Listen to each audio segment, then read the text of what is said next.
Berlatar pada tahun 1997 di desa bernama Chanbal, India, yakni sebuah desa yang dikenal dengan banyaknya para bandit, koruptor, dan penjahat lainnya. Di desa ini hiduplah satu keluarga miskin yang terdiri dari sang nenek, ayah, ibu, kakak, dan adik, serta sang tokoh utama yang bernama Manoj. இல்லை போராட்டமே என் எல்லை தோல்வி தோல்வி என்பது என் என்ன நினைச்சிட்டு இருக்க நீ? Di atap rumahnya terlihat Manoj sedang membuat beberapa contekan untuk persiapan ujian sekolahnya besok. Di sini juga diketahui ayah Manoj yang bernama Ramfer adalah orang yang sangat jujur dan anti korupsi. Walaupun sebagian besar orang-orang di desanya masih banyak yang tergila-gila dengan harta dan uang, yang tentu saja kita sepakati pada hal itu semua tidak akan dibawa mati. Sikap ayah Manoj yang demikian ini rupanya membuat pekerjaannya sebagai ketua petani ditangguhkan oleh anak buah wali kota bernama Tuan Chaugan. அப்புறம் எப்படி போயிடுச்சுன்னு நான் சைன் பண்ண முடியும்? இவன் suspense letter ready பண்ணு, டைப் பண்ணு. Usut punya usut, alasan penangguhan itu adalah lantaran ayah Manoj tidak mau menandatangani bukti penerimaan bantuan bibit dari pemerintah yang tidak pernah dia terima sedikit pun bersama para petani lainnya. Ayah Manoj mengatakan kalau Tuan Chaugan dan Pak Wali Kota telah mengkorupsi bantuan bibit petani tersebut dan menjualnya ke pasar gelap. Emosi Ramfer pun seketika itu membeludak sehingga dia melempar sendalnya ke kepala Tuan Chaugan. என்னடா அளந்து பேசுறான்? நான் செருப்பாலே அடிக்கிறேன். Malam harinya ayah Manoj yang tidak terima dengan penangguhan pekerjaannya lantas memutuskan untuk melakukan perlawanan dengan akan menggugat Pak Wali Kota ke pengadilan di Delhi. Keesokannya di sekolah, para siswa termasuk diantaranya Manoj melaksanakan ujian. Tapi semua contekan yang dia buat susah payah kemarin ternyata tidak berguna, karena sang guru mengatakan kalau dia akan memberitahu jawaban ujian yang 100% benar semua. 200 பேர்ல 175 பேர் ஃபெயில் ஆனீங்க. போர்டுல நான் எல்லா ஆன்சரையும் எழுதி போடுறேன். எழுதுங்க.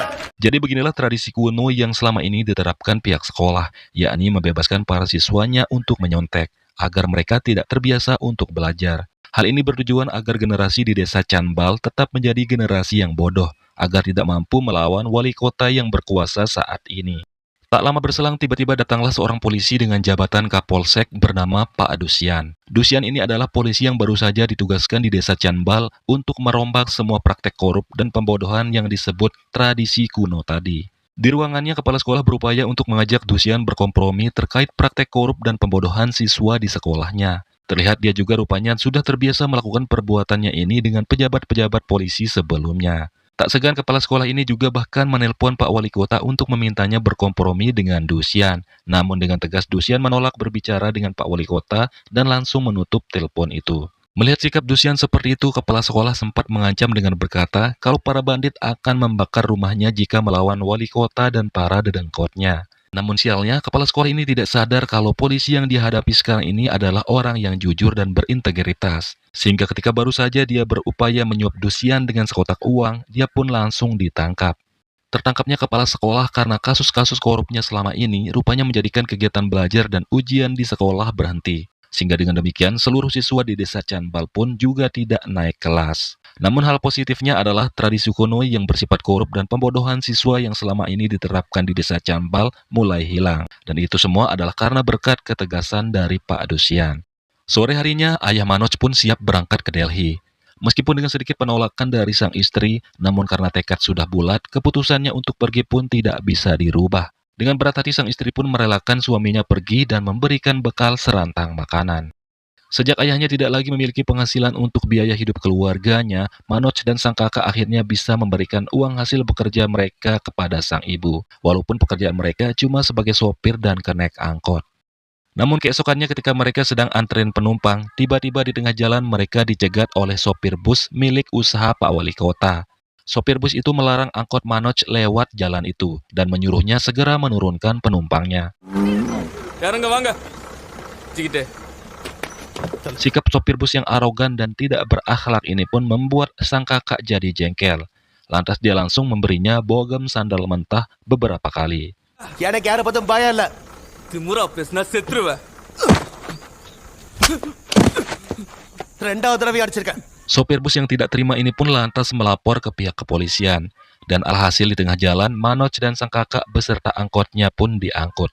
Di dalam sel, polisi menghajar sang kakak karena menyebut kalau polisi-polisi yang menangkapnya itu adalah antek-antek wali kota yang korup. Manoj yang sudah sangat emosi dengan kelakuan brutal polisi itu kemudian mengancam kalau dia akan menembak polisi tersebut dengan senapan peninggalan kakeknya. Mendengar ancaman Manoj, polisi itu pun lantas menantang balik Manoj dengan membiarkan dia pulang untuk mengambil senapan peninggalan kakeknya.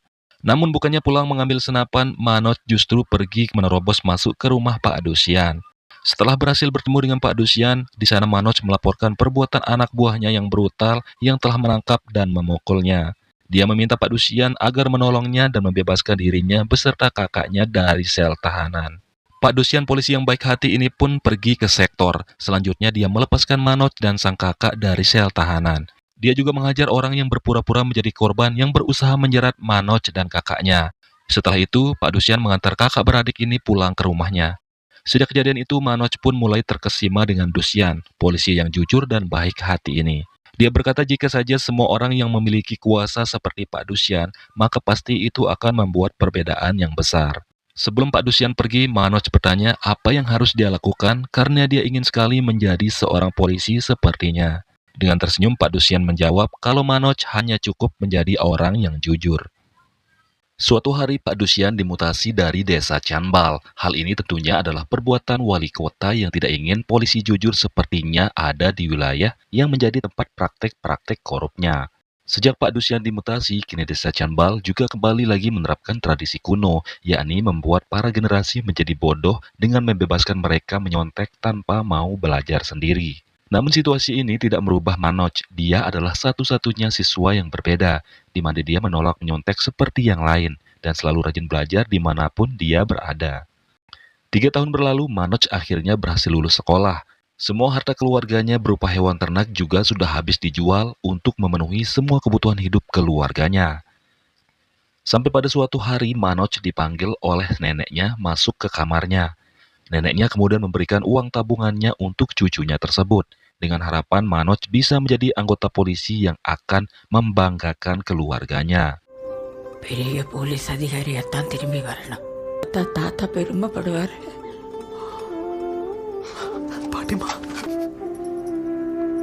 Dengan penuh haru, Manoj pun akhirnya berangkat ke Gwalior, sebuah kota di India tempat akan diadakannya tes penerimaan polisi. Singkat cerita, untuk pertama kalinya Manoj pun tiba di Gwalior. Namun sialnya Manoj yang baru terbangun karena ketiduran di dalam bus, malah kehilangan tas ransel berisi uang dari neneknya, yang ternyata dicuri oleh wanita yang duduk bersamanya.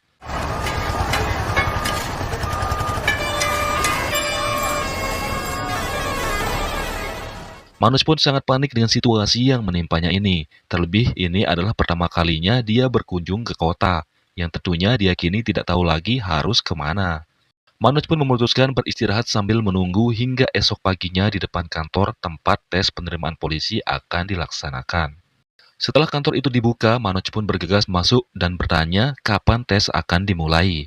Namun bukannya mendapat informasi yang baik, dia justru mendapat informasi bahwa pemerintah sudah tidak lagi merekrut anggota polisi dengan alasan kalau pemerintah sedang bangkrut dan tidak lagi membuka penambahan anggota polisi. Hal ini pun membuat Manoj jadi sangat bingung, karena harus kemana lagi dia sekarang, terlebih rasa lapar mulai meremas perutnya. Keadaan sulit ini pun terpaksa mendorongnya untuk meminta makanan di sebuah rumah makan. Dengan imbalan, dia siap untuk melakukan pekerjaan apapun seperti mencuci piring dan lain sebagainya. Setelah selesai makan, Manoj pun kembali ke pemilik rumah makan dan mengatakan apa yang harus dia lakukan untuk membayar makanan yang sudah dia makan tadi. Namun pemilik rumah makan itu tidak ingin Manoj melakukan apapun dan menyuruhnya pergi saja. Hal ini rupanya menyinggung harga diri Manoj, sehingga Manoj jadi sedikit cekcok dengan pemilik rumah makan itu. இல்ல வேலை பாக்குறேன்னு சொன்னனே ஸ்டூடெண்ட் தானே பண்ணிட்டாங்க. நான் கிராமத்துல இருந்து கொண்டு வந்த பையன் ஒரு பொம்பளை திருட்டு போயிடுச்சு. ஏன்பா அடம் பிடிக்காதப்பா போ இங்க இருந்து நீங்க தான் என் பிரச்சனை. Namun tak lama seorang pemuda bernama Pandev memanggil Manoj dan mengatakan kalau dia yang akan membayarkan makan Manoj tadi. Pandev ternyata sama dengan Manoj, pemuda yang akan berniat akan ikut tes penerimaan polisi di Gwalior. Namun karena di situ tes dibatalkan, maka Pandev berencana akan ikut tes yang akan diadakan di Delhi. Pandev mengatakan kalau tes penerimaan polisi di Delhi itu lebih besar dan akan merekrut calon perwira polisi yang bahasa Indianya disebut IPS. Mendengar hal itu, Manoj langsung berniat ingin menjadi perwira polisi saja, sehingga dia pun meminta Pandev untuk mengajaknya ke Delhi. Awalnya Pandev menolak karena dia bingung di mana Manoj nanti akan tinggal di Delhi. Manoj pun terus meyakinkan Pandev dengan mengatakan kalau dia tidak perlu mengkhawatirkan hal itu, karena Manoj akan mencari pekerjaan apapun di Delhi sambil mengikuti tes di sana. Akhirnya karena melihat keseriusan tekad dari Manoj, Pandev pun setuju mengajaknya pergi ke Delhi. Setibanya di Delhi, Manoj begitu kaget dan sempat putus asa karena mengetahui jumlah pelamar mencapai ratusan ribu orang. Namun untuk menghadapi persaingan yang begitu banyak tersebut, teman Pandev yang bernama Tutul lalu memperkenalkan mereka kepada seseorang yang bernama Gauri. Gauri adalah orang yang membuka bimbingan belajar khusus bagi para calon polisi. Diketahui juga dia adalah pelamar senior yang sudah mengikuti 4 kali tes penerimaan polisi, tapi masih saja tetap gagal. Oleh karena itulah dia membuka kelompok belajar ini untuk berbagi ilmu dan pengalamannya bagi para pelamar junior. Gauri mengatakan ada beberapa tahapan yang harus mereka lewati dengan jatah kuota 200.000 orang. Di tahap awal, pelamar yang akan lulus sebanyak 1.000 atau sampai 1.500 orang. Selanjutnya dari 1.000 atau 1.500 orang peserta itu akan tersisih menjadi 150 sampai 200 orang yang akan lolos ke tahap tes wawancara. Dan setelah tes wawancara akan lulus peserta sebanyak 25 sampai 30 orang saja yang akan diterima menjadi perwira polisi. Jadi penjelasan singkatnya adalah dari 200.000 pelamar yang mendaftar yang akan diterima menjadi perwira polisi cuma 25 sampai 30 orang saja. Dan yang belum berhasil masih bisa mencoba lagi sampai 5 kali percobaan. Manoj selalu berdiri dan berkata kepada Gauri, bisakah dia mengikuti bimbingan namun dia belum memiliki dana sepeser pun. Dengan bijak, Gauri pun mengizinkan Manoj untuk ikut bimbingan belajar. Namun dengan syarat, Manoj harus membersihkan toilet-toilet di rumahnya. Manoj pun setuju dengan syarat itu. Dia juga bahkan kini sudah diterima bekerja sebagai OB di sebuah perpustakaan untuk memenuhi kebutuhan hidup dan biaya selama mengikuti tes penerimaan polisi di Delhi. Beberapa hari berlalu dan sampailah di hari pengumuman tahap awal. Sialnya lagi-lagi Gauri tidak lulus dalam percobaan kelimanya ini. Dan ini merupakan kesempatan terakhirnya mendaftar sebagai polisi. Begitu pula dengan Manoj yang juga gagal pada percobaan pertamanya ini. Sementara itu, Pandev sendiri menganggap kalau dirinya sudah salah mengikuti pecundang seperti Gauri. Maka dia pun berganti tim belajar ke salah satu peserta yang lulus karena jago bahasa Inggris bernama Mohan. Setelah gagal menjadi calon polisi, Gauri pun mulai sadar mungkin takdirnya bukan menjadi petugas polisi. Dia lantas memutuskan menjadi motivator dan akan memfokuskan dirinya dalam memberi bimbingan belajar gratis bagi para kandidat yang masih gagal, sembari membuka usaha kedai kopi kecil-kecilan. நாளைக்கு பிலிம்ஸ்க்கான பேப்பர் தேவையில்ல எங்க இருந்து வேணாலும் எதை வேணாலும் கத்துக்கோ தேவைப்பட்டா நான் இருக்கேன்ல. Orang-orang pun satu persatu mulai datang ke tempat Gauri karena mengetahui itu gratis. Dengan penuh semangat, Gauri mengajar mereka dan menjadi motivator serta memberikan informasi-informasi terkait penerimaan polisi. Singkat cerita, pengumuman hasil tes tahap awal tahun ini pun keluar. Sayangnya Manoj masih gagal juga pada percobaan keduanya ini, dan ini membuatnya putus asa. Namun Gauri tiba-tiba datang dan menjadi penyemangat Manoj untuk mengulang lagi pada tes berikutnya. Manoj pun kembali ke aktivitas rutinnya bekerja sebagai OB baik di rumah Gauri maupun di perpustakaan, sambil meluangkan waktu juga untuk belajar. Sampai pada suatu hari Manoj tak sengaja bertemu dengan Mohan ketika dia sedang memberi pelajaran bagi timnya.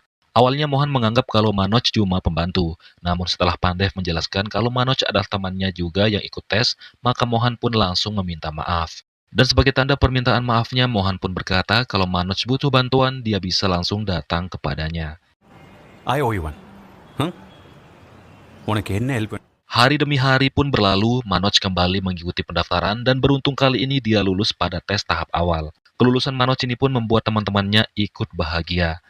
Kemudian untuk menyiapkan dirinya pada tes tahap kedua, Manoj pun berniat mendaftar kelas bimbingan yang lebih profesional. Namun seketika itu dia tiba-tiba membatalkan niatnya karena mengetahui kelas bimbingan tersebut berbohong. Perdebatan pun terjadi di tempat itu hingga tak sengaja Manoj bertemu dengan gadis cantik bernama Srada yang tadinya juga berniat untuk mendaftar di sana. Manoj pun sangat gembira karena ini adalah pertama kalinya dia bertemu dan berbicara langsung dengan seorang gadis cantik di kota tersebut. Sampai pada suatu hari Srada tak sengaja bertemu lagi dengan Manoj di perpustakaan tempatnya bekerja. Lalu dikarenakan Manoj sedang memegang buku tentang penerbangan, Srada pun menganggap kalau Manoj adalah seorang insinyur. Namun Manoj tidak sempat menjelaskan kalau dirinya bukanlah seorang insinyur, karena dirinya begitu terpesona dengan Srada. Semenjak itu Manoj dan Srada pun sering bersama, mulai dari nongkrong bareng, tergabung dalam kelas pelatihan dan bimbingan yang sama, bahkan Srada sampai membelikan sebuah buku yang diinginkan Manoj selama ini. Truth or Dare? பாட பாடு நோ பூச்சிகள் Suatu hari dalam kelas bimbingan, dosennya mengajukan pertanyaan tentang ilmu penerbangan kepada siswanya. Dengan percaya diri, Srada pun berdiri mengatakan kalau yang tahu jawabannya adalah Manoj, karena Manoj adalah seorang insinyur. Manoj yang faktanya cuma lulusan sekolah menengah tentu saja tidak tahu jawabannya. Yang mana dia cuma diam, dia tidak bisa menjawab sepatah kata pun, dan hal itu membuat Srada jadi malu dan kecewa kepadanya. Keesokannya Manoj dipanggil bosnya dan dituduh telah menggelapkan uang penjualan kertas bekas. Meskipun Manoj telah mengatakan kalau dirinya tidak pernah melakukannya, tapi bosnya tetap tidak percaya, dan dia bahkan menyebut kalau Manoj adalah anak seorang pencuri. Ucapan ini pun membuat Manoj naik darah, dan hampir saja menampar bosnya dengan sendalnya. Namun seketika itu dia teringat tindakan ayahnya dan tak ingin bernasib seperti itu. திருடன் சொல்றேன். Sejak kejadian itu, Manoj pun berhenti bekerja di perpustakaan tersebut dan juga berhenti mengikuti kelas bimbingan belajar. Dia ternyata kini bekerja di sebuah penggilingan tepung dan sekaligus tinggal juga di tempat yang begitu sempit dan kotor tersebut. Meskipun Pandev sudah datang untuk mengajaknya tinggal lagi bersamanya, tapi Manoj yang keras kepala ini tetap memilih tinggal di tempat yang sekarang, sampai dia bisa menyelesaikan ujian utamanya. Singkat cerita, ujian tahap kedua pun diselenggarakan. Terlihat Manoj sangat bersemangat mengerjakan ujian bahasa Inggris, yang membuat salah satu peserta kelas Inggris jadi minder. Akan tetapi ketika ujian telah selesai, Manoj baru sadar setelah diberitahu kalau dia salah mengisi jawaban kualifikasinya. Yang mana tulisan terorisme, dia kira tulisan terorisme. Hal sepele ini pun lagi-lagi menyebabkan Manoj gagal lagi pada percobaannya. Dia kemudian memilih untuk meninggalkan Delhi dan pergi ke suatu tempat di sebuah perbukitan. Setelah sampai di sebuah rumah, Manoj pun bertemu seorang penjaga yang ternyata rumah itu adalah milik orang tua Srada. Karena tidak mendapati Srada di sana, Manoj pun meminta penjaga menelponnya karena ada sesuatu yang ingin dia bicarakan. Setelah terhubung dengan Srada, Manoj lantas memberitahukan kegagalannya pada tes bahasa Inggris. Hal itu tentu saja membuat Srada terdengar memarahi Manoj, secara dia masih kesal dengan Manoj. Setelah sekian lama berbincang via telepon, Manoj kemudian memberanikan dirinya mengungkapkan isi hatinya dengan berkata kalau dia mencintai Srada. நான் உங்ககிட்ட ஒன்று சொல்லணும் I love you. Manoj bahkan berkata kalau Srada menerima cintanya, dia siap menjungkir balikkan dunia untuk merubah keadaannya. Namun sayangnya Srada tidak menjawab ungkapan cinta Manoj. Dia justru menyuruh Manoj pergi dari rumahnya dan kembali ke Delhi.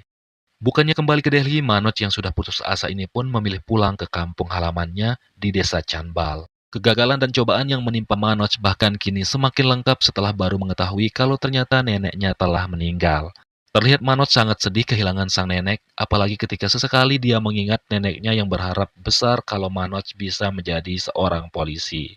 Setelah sang ibu memberinya semangat, Manoj akhirnya kembali lagi ke Delhi untuk berjuang mewujudkan cita-citanya.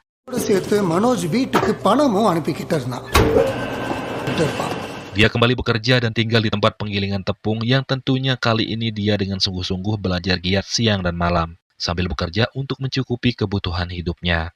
Tak lama ketika sedang belajar, ayahnya tiba-tiba datang, dan ini membuat Manoj sangat gembira. Sang ayah yang melihat kondisi anak dan tempat tinggalnya seperti ini membuatnya sangat sedih. Dia pun sesekali menyalahkan dirinya karena menilai kalau semua ini gara-gara perbuatannya yang dulu, sehingga membuat keluarganya menjadi menderita. Sang ayah kemudian berniat mengajak Manoj pulang ke kampung halaman dan memulai kehidupan seperti biasanya. Dia berjanji pada anaknya kalau dia akan berusaha mendapatkan kembali pekerjaannya, meski harus bersimpuh mencium kaki Tuan Chaugan. ஏமாத்திட்டேன். நாம நம்ம வீட்டுக்கே போயிடலாம். திரும்ப வாங்குறேன். அவன் எந்த ஃபைல் கொடுத்தாலும் அதில் நான் கையெழுத்து போடுறேன். Namun Manoj menolak karena dia kini sudah menjadi pemuda yang tangguh dan berjanji akan mengembalikan harga diri ayahnya. Maka untuk itu dia pun mengatakan kalau dia tidak akan menerima kekalahan dan tidak semudah itu juga dia akan dikalahkan. Singkat cerita, hasil tes tahap ketiga pun diumumkan, yang mana Pandev lagi-lagi gagal dalam percobaannya, dan hal itu rupanya membuat dia agak emosi. Sedangkan si Manoj justru berhasil lolos pada tes tahap ketiganya ini, dan di situ terlihat Srada pun datang menemuinya. Srada begitu kaget dan tak menyangka kalau Manoj bisa tinggal di tempat itu. Dia keheranan bagaimana Manoj bisa fokus belajarnya. Menyadari hal itu, dia pun menyuruh agar Manoj pindah ke tempat yang lebih layak. agar dia bisa fokus belajar guna menyiapkan ujian utamanya nanti. Namun Manoj menolak karena dia tidak ingin merepotkan Sarada. Lagi pula dia sudah terbiasa dengan kehidupan seperti itu. Setelah Manoj menjelaskan panjang lebar tentang keadaan keluarganya yang terpuruk di kampung, terutama terkait ayahnya yang masih berjuang di pengadilan melawan para koruptor, akhirnya Sarada pun bisa memahami arti perjuangan Manoj sampai detik ini. Akan tetapi perjuangan Manoj rupanya masih terus berlanjut, karena dalam ujian utamanya faktanya dia kembali gagal. Kegagalan demi kegagalan yang dialami Manoj rupanya mulai membuat Pandev menganggap kalau semua itu adalah karena kehadiran Sarada. Dia menilai semenjak Manoj bergaul dengan Sarada, kini dia semakin tidak fokus dengan tujuan utama dan cita-citanya. Perkataan Pandev ini pun berhasil membuat hati Sarada sakit. Lalu karena sudah tak tahan, dia pun bergegas pergi dan Manoj pun langsung mengejarnya. Shradha ஸ்ரதா Shradha Lalu ketika Manoj berhasil menghentikannya, Sarada langsung menagih perkataan Manoj sebelumnya yang pernah mengatakan, jika Sarada menerima cintanya, maka dia akan menjungkir balikkan dunia. Dan benar saja saat itu juga Sarada pun menerima cintanya Manoj, dan menyuruhnya membuktikan perkataannya. Manoj, I love. இப்போ போ உலகத்தை திருப்பி போடு. Manoj pun sangat senang bukan kepalang cintanya diterima Sarada, sehingga dia langsung berlari untuk menjungkir balikkan dunia. Langkah pertama untuk membuktikan perkataannya pada Sarada, Manoj pun mendatangi kediaman Pak Mohan yang kini sudah menjadi seorang perwira polisi. Kedatangan Manoj ke sana adalah untuk meminta bantuan Pak Mohan agar mau mengajarinya cara menjawab soal ujian utama. Awalnya Pak Mohan menolak karena malam itu sudah larut. Namun karena mengingat kalau dulu dia pernah berjanji akan membantu Manoj, maka dia pun memberi bimbingan instan bagi Manoj di malam itu juga. Beberapa hari setelah itu, Gauri yang menilai kalau Manoj saat ini membutuhkan fokus dan kenyamanan dalam belajar, lantas memaksanya agar berhenti bekerja menjadi tukang penggiling tepung dan menyuruhnya untuk pindah ke rumahnya. Manoj yang keras kepala awalnya menolak perkataan Gauri karena masih dengan alasan yang sama, yakni tidak ingin merepotkannya. Hal ini pun membuat Gauri pun lama-lama semakin jengkel, sehingga dia pun sampai marah-marah dan membentak Manoj agar mau menuruti perintahnya. Gauri mengatakan kalau apa yang dilakukan ini tidak lain agar Manoj bisa belajar lebih fokus dan nyaman, karena menurutnya keberhasilan Manoj juga akan menjadi keberhasilan dan kemenangan tim mereka. Manoj pun tak bisa berkata apa-apa lagi selain harus menuruti perintah seniornya untuk segera pindah dan belajar di tempat yang lebih nyaman. Semua teman-temannya dengan kompak mendukung perjuangan Manoj, bahkan yang tak kalah pentingnya Sarada yang kini sudah menjadi kekasihnya, hadir setiap waktu untuk menemani dan mensupport Manoj. Shradha அக்கா உங்களுக்கு இந்த நோட்ஸ் அனுப்பியிருக்காங்க.